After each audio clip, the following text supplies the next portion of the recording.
Here's my visual aid. There's Logan, Starlin, my mother, Mabel.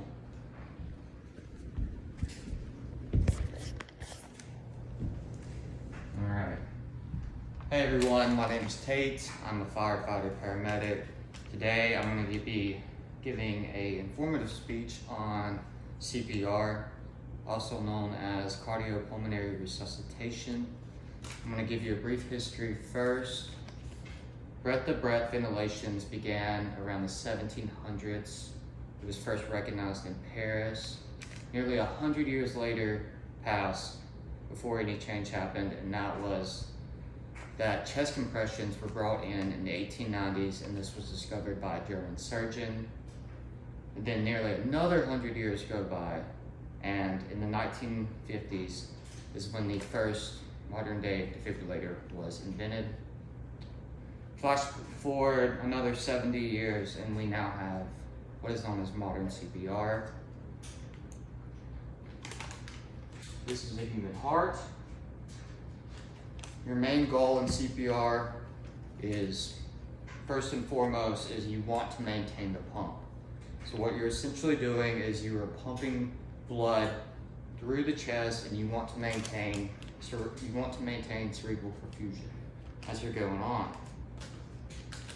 But how can this, affect you? CPR, I feel like, should be something that is taught to everyone in high school. It can affect you personally, it can affect a family member or friend, even a stranger just walking down the street. Everyone should know it, everyone should know how to do it. Now, what to do if you witness it? First and foremost, do not panic. It's not your emergency, and if it is your emergency, still don't panic, because odds are it's not going to do anyone any good if you do. Now, if you're the only person there, immediately begin chest compressions. And just keep doing that and try to call 911, inform them of your location. And generally, in most places, you will have a response within 10 minutes. If you're in a rural area, it can be up to 20.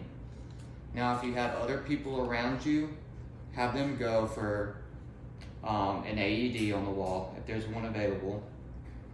Once they get there, expose the chest. Now, I know for many men, it is a very uncomfortable thing to expose someone's chest, but I promise you, this person would rather be alive than having to worry about whether or not her chest was exposed.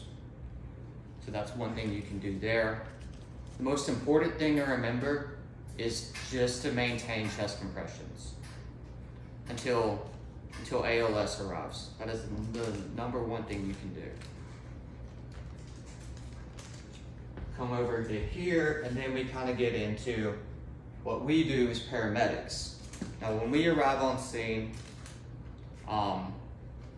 obviously we're going to come in and take over.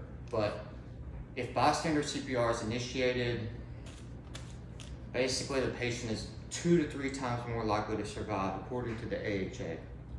When we get there, there's a few more advanced things that happen.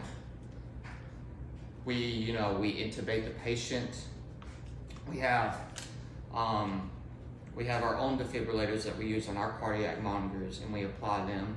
We also have what is called a Lucas device, which is an automated CPR machine. Essentially, it will do chest compressions for you automatically.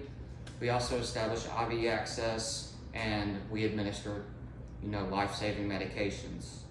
We give many different types of medications during an arrest, and it can be kind of a grotesque thing to watch if you've never seen it done. And the best thing I can tell you to do is, if you are in this situation, give a brief report to the medic about what happened. If you know the patient personally, any kind of medical history that you may have. Also, just try and get out of their way and don't panic, whatever you do, because, we're here to try and save them, so there's that. Modern CPR we have actually started saving way more lives. In many cases, ROSC is achieved in up to a 50% rate for some places.